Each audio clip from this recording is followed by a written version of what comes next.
Pemirsa, 13 orang meninggal dunia saat Zionis Israel menembaki sejumlah pasien di Rumah Sakit Indonesia di Gaza, Palestina.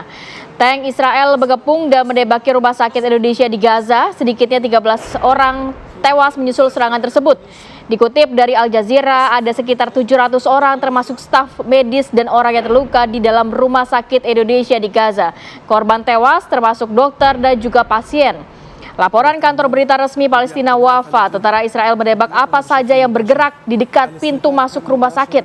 Saat ini pemirsa, sekitar 5.000 warga sipil berlindung di Rumah Sakit Indonesia. Media pemerintah Palestina khawatir akan terjadi pembantaian dan penutupan paksa Rumah Sakit Indonesia seperti yang terjadi di Rumah Sakit Al-Shifa.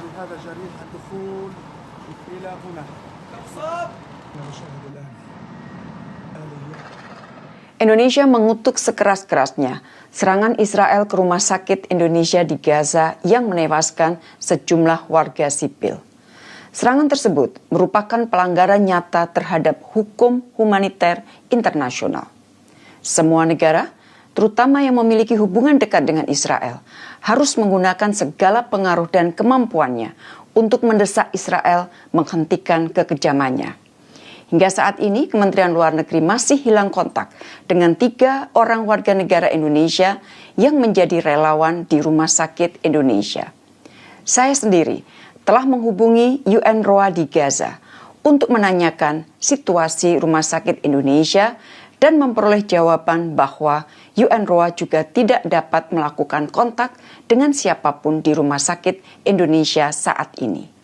Saya juga sudah berusaha menghubungi WHO dan Palang Merah Internasional namun belum mendapatkan jawaban. Saya akan terus berusaha untuk menghubungi berbagai pihak guna memperoleh informasi terkait Rumah Sakit Indonesia dan keselamatan 3 warga negara Indonesia tersebut. Koordinasi dengan Mercy Jakarta juga terus kita lakukan dan mari kita doakan agar mereka selamat dan diberi perlindungan Allah Subhanahu wa Ta'ala. Rekan-rekan yang saya hormati, saat ini saya sedang berada di Beijing RRT bersama dengan Menteri Luar Negeri Arab Saudi, Yordania, Mesir, Palestina, dan Sekjen OKI untuk menggalang dukungan, terutama negara-negara anggota tetap Dewan Keamanan PBB atau kita sering sebut P5, agar gencatan senjata dapat segera dilakukan dan bantuan kemanusiaan dapat juga dilakukan tanpa hambatan. Kunjungan beberapa Menteri Luar Negeri OKI tersebut adalah tindak lanjut paragraf 11 dari resolusi KTT Luar Biasa OKI Liga Arab yang diselenggarakan di Riyadh 11 November lalu. Bulan ini, RRT memegang presidensi Dewan Keamanan PBB. Para Menteri Luar Negeri OKI mengharapkan agar RRT dapat mendukung upaya yang sedang dilakukan oleh para Menteri Luar Negeri OKI tersebut. Menurut rencana, akan dilakukan pertemuan pada tingkat Menteri Luar Negeri di Dewan Keamanan PBB untuk membahas kembali isu Gaza di bulan ini. Besok, para Menteri Luar Negeri OKI akan melanjutkan penggalangan dukungan ke Moskow. Demikian yang dapat saya sampaikan dan perkembangan selanjutnya akan saya sampaikan pada kesempatan pertama. Terima kasih. Ya, langsung coba kita bahas hal ini dengan sejumlah narasumber yang sudah hadir. Di studio ada Mas Anan Nurdin, pemerhati Timur Tengah. Selamat pagi, Assalamualaikum Mas Anan. Selamat pagi, Mas Anan. Anan nanti juga akan mengupdate melalui stasiun televisi Al Jazeera ya Mas Anan, termasuk juga apa yang Mas Anan ketahui hingga detik-detik terakhir ini begitu. Dan juga melalui Zoom sudah ada Profesor Hikmahanto Yuwana. Beliau ini adalah pakar hukum internasional sekaligus juga rektor dari Unjani. Selamat pagi, Assalamualaikum Prof. Selamat pagi, Prof. Waalaikumsalam, selamat pagi Mas Fadil, Mbak Kamarati. Ya, saya berharap Prof Hik tadi juga menyimak pernyataan Bu Menlu Retno Marsudi yang saat ini berada di Tiongkok begitu bersama dengan sejumlah menteri luar negeri negara Arab, dan juga kita ketahui kondisi 3 warga negara Indonesia ya yang masih belum diketahui statusnya saat ini yang berada di Rumah Sakit Indonesia di Gaza, Palestina. Kami juga ingin menyampaikan Prof, ada satu link artikel nih, serang rumah sakit, Israel langgar hukum internasional. Prof Hik mungkin bisa menjelaskan hal ini. Silakan Prof. Ya, yang tentu di dalam hukum internasional ada hukum perang. Hukum perang ini akan berlaku dalam situasi di mana ada konflik bersenjata. Nah, dalam salah satu ketentuannya disebutkan bahwa penyerang itu tidak boleh melakukan serangan terhadap rumah sakit, rumah ibadah, rakyat sipil, dan seterusnya. Nah, ini yang kemudian oleh Israel dilakukan dan ini dilanggar. Memang alasan Israel mengatakan bahwa para pejuang Hamas bersembunyi di rumah-rumah sakit, di rumah-rumah ibadah, bahkan menggunakan rakyat sipil sebagai tameng manusia, tameng untuk supaya mereka tidak diserang oleh pasukan dari Israel. Tetapi kan ini belum bisa dibuktikan apakah memang pejuang Hamas melakukan hal tersebut. Sehingga kalau misalnya pasukan darat dari Israel itu masuk, maka dia harus melakukan serangan-serangan yang sifatnya indiscriminate, membeda-bedakan siapa rakyat sipil, apakah ini rumah ibadah, apakah rumah ibadah, rumah sakit memang digunakan oleh para pejuang Hamas. Dan harus ada, kenapa? Kalau misalnya serangan udara memang sulit untuk mengetahui, tapi kalau sudah serangan darat sudah bisa diketahui.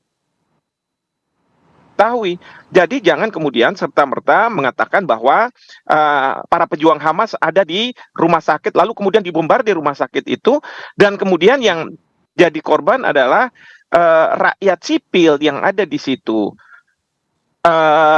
Rakyat sipil, lalu kemudian juga anak-anak yang sedang dirawat. Nah, ini yang tidak boleh, apalagi ini rumah sakit Indonesia yang sebenarnya kita tidak ada motif sama sekali apakah kita akan mendukung Hamas. Yang kita dukung adalah rakyat-rakyat sipil, rakyat-rakyat yang membutuhkan perawatan terhadap kondisi mereka akibat dari perang. Sama sekali saya tidak pernah mendengar bahwa pemerintah Indonesia mendukung Hamas. Tidak pernah. Ya, apalagi kita mendukung Israel. Kita dalam posisi tidak mendukung siapa yang berkonflik. Yang kita dukung adalah masalah kemanusiaannya. Demikian. Kemanusiaan. Baik, Prof. Saya mau geser ke Mas Anan dulu. Mas Anan, sejauh ini update terkini yang Mas Anan dapatkan seperti apa? Karena kemarin kita melihat Rumah Sakit Indonesia sampai saat ini juga beberapa relawan masih belum bisa dikontak oleh pihak pemerintah Indonesia. Semakin masif nampaknya, semakin tidak melihat kemanusiaan dalam serangan Israel ini, semakin membabi buta begitu boleh kita katakan. Ya, kalau kondisi terkini itu memang ada hal-hal yang bisa dikatakan kita bersikap bisa sangat pesimis, tapi ada hal yang memang bisa membuat kita sedikit optimis. Yang membuat kita pesimis adalah berita-berita terbaru bahwa Israel itu merasa, para pejabat Israel itu merasa bahwa apa yang mereka lakukan di Gaza sekarang ini terlalu manusiawi.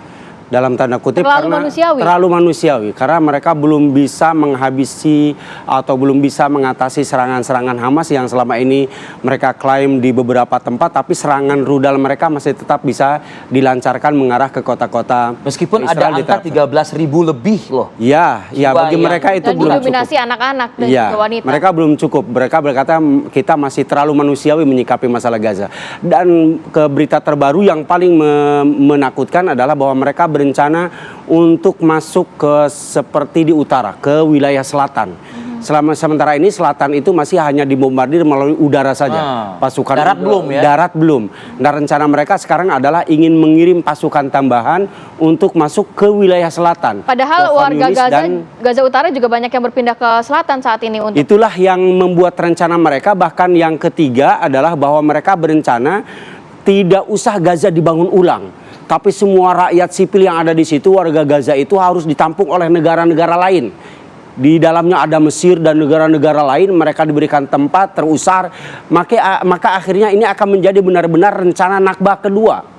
Pengusiran warga Gaza, pengusiran warga Palestina besar-besaran di seluruh Palestina tanpa kecuali itu yang termasuk juga di tepi barat. Mereka dikeluarkan dari Palestina, mereka keluarkan dari wilayahnya. Ekspansi wilayah mereka. Betul. Sebetulnya kalau ini disetujui oleh As-Sisi Presiden Mesir, mereka sudah dipindahkan ke Sinai.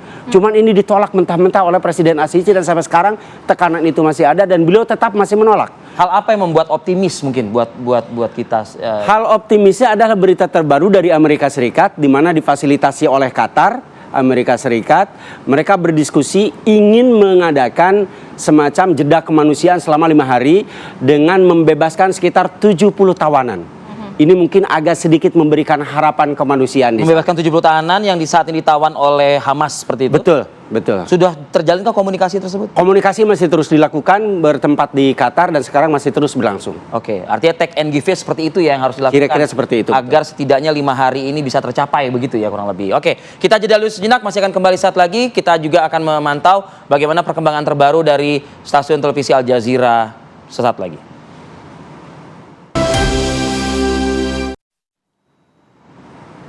Baik, kembali lagi di Apa Kabar Indonesia Pagi. Tadi Mas Anan juga sempat menyatakan bahwa memang saat ini serangan terus semakin masif, bahkan tidak hanya di wilayah Gaza Utara, bahkan juga bergeser ke wilayah Gaza Selatan. Mas Anan, bisa dipantau apa yang menjadi pembahasan saat ini di TV Al Jazeera? Iya, sekarang di Al Jazeera nampaknya sedang meliput demonstrasi di satu negara dan sekarang sudah berganti ke berita selanjutnya di Al Jazeera TV. Saya belum bisa mendengar dengan jelas memang suara dari Al Jazeera. Dikatakan ini adalah sebuah aksi. Saya yakin memang ada usaha terus untuk melakukan gencatan senjata. Kemudian berita selanjutnya Al Jazeera TV memberitakan tentang usaha-usaha dari beberapa pihak agar ada gencatan senjata sementara walaupun itu sifatnya tentatif. Memang ini dari Amerika Serikat, dari Gunung Putih mengatakan memang sekarang ada usaha-usaha diskusi dialog antara beberapa pihak, semacam ada usaha bagaimana Israel bisa keluar dari jalur Gaza dengan aman, dan ada usaha juga bagaimana mereka bisa ada semacam diskusi dan dialog yang sangat intensif, bagaimana ada semacam gencatan senjata tentatif dalam waktu dekat ini. Memang kita usahakan gencatan senjata tentatif bisa kita lakukan dan disepakati oleh kedua belah pihak. Kemudian Bulan Sabit Merah Internasional mengatakan bahwa ada usaha-usaha di dialog di Qatar yang lebih menekankan tentang kemanusiaan yang ada di jalur Gaza. Dikatakan bahwa dihadiri juga oleh dari Hamas, diskusi dengan beberapa pihak termasuk dengan Hilal Ahmar atau Bulan Sabit Merah dan juga Hamas dan beberapa pihak dari Israel agar terjadi semacam gencatan senjata tentatif di jalur Gaza.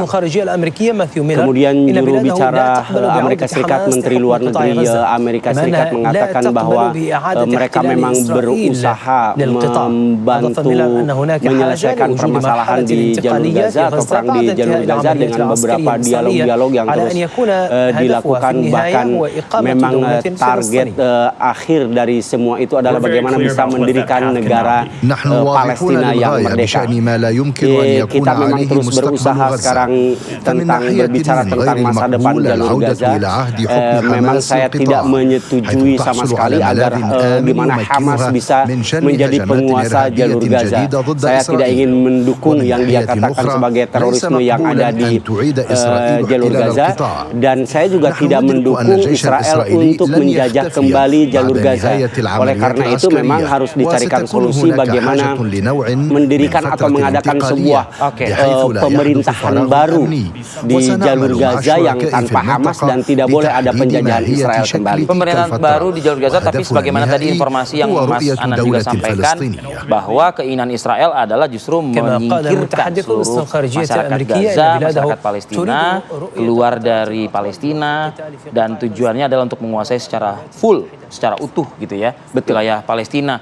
Saya ingin kembali ke Prof. Hikmahanto Yuwana. Prof, apa sih konkretnya pertemuan-pertemuan yang dilakukan? Apalagi Bu Menlu saat ini juga berada di Tiongkok begitu, Prof. Apa Prof gitu? Sudah banyak pertemuan, sudah banyak pencetusan kesepakatan, tapi lagi-lagi Gaza masih membara hingga detik ini, Prof. Oke, pertama Mas Fadil ya, yang perlu kita pahami bahwa dalam masyarakat internasional itu nggak ada tuh hukum internasional. Hukum internasional itu untuk melegitimasi tindakan suatu negara seolah-olah dibenarkan. Seperti kita lihat Israel menggunakan alasan hak untuk membela diri. Tetapi tentu Hamas juga mengatakan bahwa ini tanah saya, tanah yang harusnya dibebaskan dari penjajahan Israel. Nah, jadi masing-masing akan menggunakan hukum internasional. Yang berlaku dalam masyarakat internasional itu adalah hukum rimba. Siapa yang kuat, dialah yang menang. Saat sekarang ini Israel melakukan penyerangan, pertanyaannya adalah apakah Hamas mempunyai kekuatan yang sama dengan Israel? Jawaban jelas tidak. Lalu kalau misalnya Hamas mendapat bantuan dari Iran, apakah kemudian Amerika Serikat tidak akan turut campur untuk membantu Israel? Pasti dia akan turut campur. Jadi ini yang berlaku, yang kita harus pahami, sehingga seolah-olah PBB tidak tidak bisa berbuat apa-apa, tidak berdaya. Demikian juga banyak negara. Tapi tentu saya apresiasi Ibu Menlu. Kenapa? Karena kita tahu bahwa di dunia ini berlaku hukum rimba, maka yang bisa menandingi kekuatan Amerika Serikat itu adalah Cina dan Rusia. Dan disinilah Ibu Menlu datang ke Cina, datang ke Rusia. Bahasanya sangat sopan mengatakan bahwa karena mereka adalah dua anggota Dewan Keamanan PBB dan Cina saat ini menjabat sebagai presiden dan minta supaya mereka mau berupaya untuk menghentikan serangan yang dilakukan oleh Israel. Tetapi sebenarnya Ibu Menlu ingin mengatakan kepada Amerika, pesan yang disampaikan kepada Amerika Serikat, kami sudah tidak percaya lagi sama Amerika Serikat, kebijakan-kebijakan Amerika Serikat. Oleh karena itu kami akan berpaling ke Cina dan Rusia. Kedua, Mas Fadil ya, sedikit saya ingin sampaikan, yang kita harus juga bedakan adalah antara kebijakan pemerintah Amerika Serikat dengan rakyat Amerika Serikat. Kebijakan pemerintah Israel yang sekarang dipimpin oleh Netanyahu dengan rakyat Israel. Kenapa saya harus katakan seperti itu? Karena kita ingin mendorong rakyat Israel, rakyat Amerika Serikat untuk menekan pemimpin-pemimpinnya untuk menghentikan serangan ini. Bila perlu, di Israel terjadi pergantian pemimpin dari Perdana Menteri Netanyahu dengan siapapun yang akan nantinya mempunyai kebijakan baru, yaitu menghentikan serangan ini. Jadi jangan kemudian kita musuhi mereka. Salah. Apalagi kita memboikot dan lain sebagainya. Karena apa? Kita butuh dukungan proses internal yang kemudian akan membuat mereka sadar. Kemarin di Kanada Perdana Menteri Trudeau digeruduk sama masyarakatnya untuk menghentikan serangan.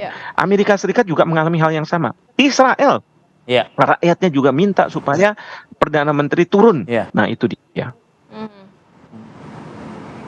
Oke, baik, terima kasih banyak Prof. Hikmahanto dan juga Mas Anan. Kita harapkan juga banyak upaya yang dilakukan untuk segera gencatan senjata atau mungkin jeda kemanusiaan begitu yang terdekat. Apalagi tadi yang disampaikan oleh Mas Anan ya, 5 hari itu mudah-mudahan bisa terpenuhi gitu ya. Dan harapannya juga tidak banyak lagi, tidak ada lagi bahkan warga Gaza yang tewas akibat kekejaman Zionis Israel. Terima kasih banyak Mas Anan, Prof. Terima kasih banyak. Sehat selalu. Assalamualaikum. Baik.